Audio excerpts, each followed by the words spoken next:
It's been over a week since Hurricane Ian swirled in, and before sunrise, the alarming reflections of emergency vehicles light up piles of destruction across southwest Florida. Large cranes made their way onto the coastline as first responders gathered, ready for another day and night of search and rescue. Miss the goodies, man. We got French toast. Near the devastated Fort Myers Beach, boat captain Rick Goodwin scrambles eggs and sears sausage for the emergency workers. You know, this is the culture. This is our marina. This is the family here. And you got captains here that have been on boats for 43 years. This is the only thing that they know. Their boats are over in the mangroves. Thrusted by storm surge, taken from their docks and slammed ashore, along with people's homes and vehicles. The belongings sit idle on the side of a highway leading to the barrier islands. Look at how fortunate we are. We're alive. I mean, it's just that simple. And you can replace everything else. And I feel for all the families that have lost people, you know, because it's going to be a lot harder for them to rebuild. Goodwin's charter business, which includes 16 fellow captains, lost 12 vessels to Hurricane Ian. Seeing the swath of the destruction in the region is making him feel uneasy about the loss of life in his community. And I think the number of dead, okay, is going to be far greater than what they're talking about right now. Federal, state, local, and volunteers are still in an active search and rescue mode. On the waterways, boats race up and down with first responders and supplies. In the air, Coast Guard choppers hover as men and women ascend to the debris fields, looking for a miracle. I've been through Charlie, Irma, every hurricane that's came through here, and this is legitimately the one that I'm questioning whether or not I'm ever going to stay here. It was that devastating and terrifying. Like thousands of others here, alongside his family, Snyder took the best shelter that they could as Ian raged. I have 6 kids, me and my wife were in our trailer, and thankfully we survived, but as soon as you leave our property, you can see that it's a war zone.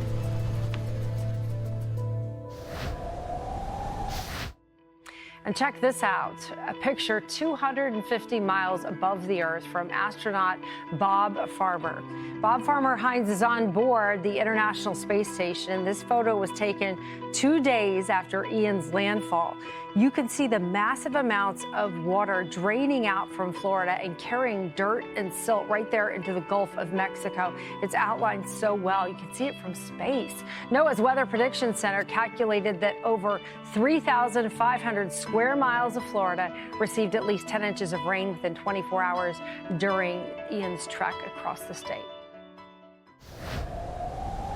1 week since Hurricane Ian made landfall in southwest Florida, the need remains dire, but the help is coming in droves. Take a look at the dozens of cases of water here to my right. So much resources and supplies for those who have lost everything. You'll take a look here, boxes filled with toilet paper, toothpaste, and soap, all essentials that those who remain without power and without running water in their home are going to need to get through another tough next few days, if not weeks, as they wait for relief.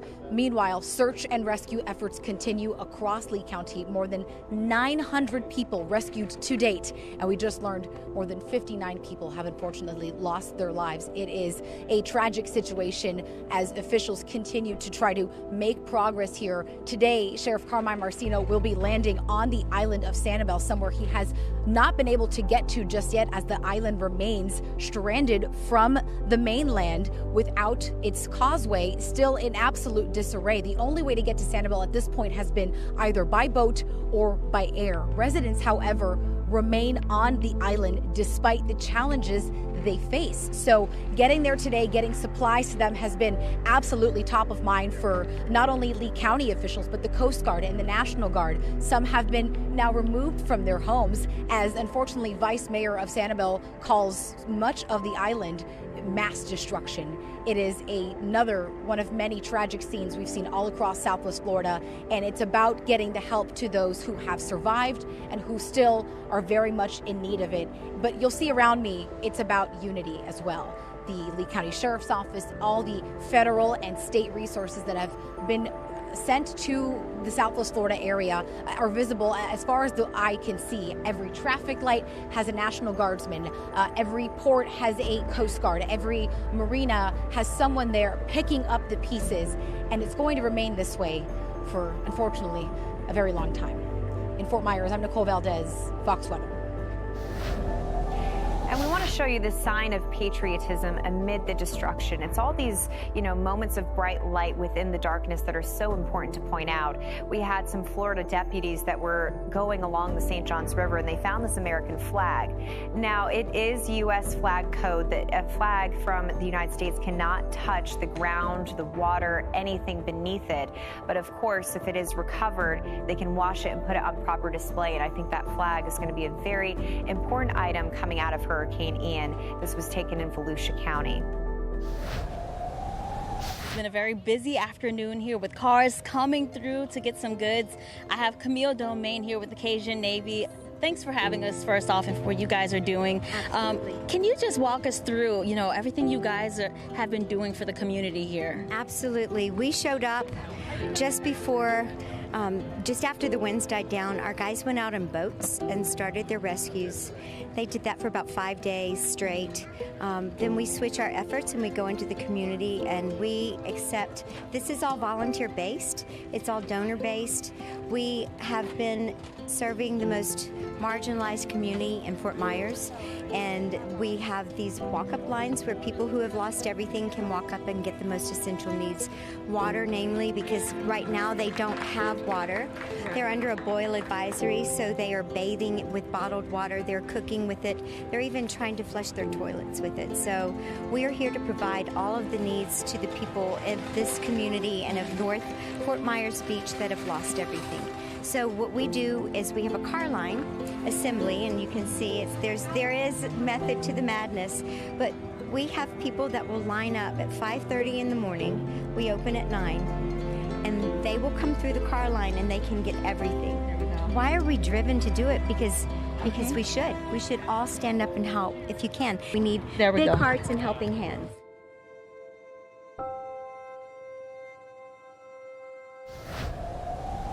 I want to get you a look quickly outside, guys, if you don't mind.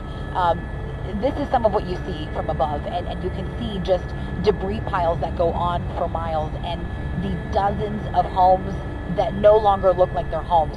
And one of the symbols of hope, actually, we're going to get to in just a moment here, is the symbol in the Sanibel Lighthouse that you see just ahead of us. There are so many people here who know that as a symbol of Southwest Florida and come here, and this is their paradise. So to see that still standing despite some damage it did sustain during this storm is an incredible sight, and it really has fueled a lot of the hope for those people in Southwest Florida. A Hurricane Ian survivor is being reunited with the Coast Guard crew who helped rescue him after becoming stranded by Ian. David Littlefield was rescued from his boat from Pine Island Sound 1 week ago today. To date, the Coast Guard has rescued nearly 800 people and nearly 100 pets. Let's listen in. Get out. I eventually worked my way back to the galley, the kitchen, and about 10 o'clock is when the water started rushing in, and then it just kept rising and rising and rising. I knew that there's no way that any rescue could be effected unless I was not inside. So it became apparent to me that I had to get outside somehow. And then, of course, doing that, you expose yourself to the hurricane's force winds and waves. Just bam, bam, bam, all kind of noise. Stuff would hit me in the back. A wave would come around and crash up on the aft deck and then slam into my back. I eventually was sitting down, and the wave was coming over my shoulder, trying to sort of lift me off where I was sitting. About 2:30 in the morning, I heard the sound of a helicopter, and it was the Jayhawk crew. Jethro Hauser was the rescue swimmer. Came on board. The boat was listing pretty extensively. There was no footing. So he got a rope that was up on the bow. He tied it around the handrail, and we sort of rappelled backwards to the starboard side of the boat, which was submerged. He pulled me over the railing. We walked over and I got in the basket. They hoisted me up, and it was like, great job by the Coast Guard. Well, 6 people are recovering after this. Just check out this video of this massive wave slamming onto a sidewalk on Friday, Miami Beach. And unfortunately, 6 people are having to recover. They actually had to be rushed to the hospital after being thrashed by this wave. It really tossed them into the water, onto that railing. So it was a very dangerous situation. This occurred right around 10:45 a.m. Friday morning. And you can see how that water it was sudden onset, just caught so many beachgoers off guard. There was a high surf advisory in effect at this time. Now, the wave was generated by a combination of high surf and the king tide. And if you're not familiar with the king tide, it's essentially an extreme high tide that happens only about 3 to 4 times a year. Now, typically, southern Florida experiences its highest tides or king's tides during the months of September through November. So no surprise that this did occur when it did, unfortunately, but still something to be aware of and certainly heed those high surf advisories. Check out this stunning fall foliage. This is over in Purgatory Resort, and that is located in Durango, Colorado, where the San Juan Mountains are turning white there in the distance, and you can even see some fresh snow. This is from over the weekend. Now, the resort slogan is close to heaven, and I would say, well, I guess you can say that, maybe, possibly. I mean, it does look heavenly there with all of the different colors.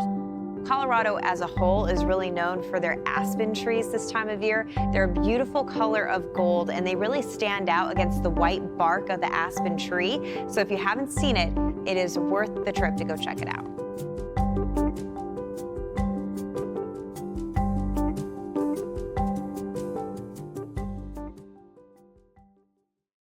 I'm Amy Freeze. Welcome to Fox Weather's YouTube page. We have more great videos on the way, so make sure to subscribe to stay updated on all things weather.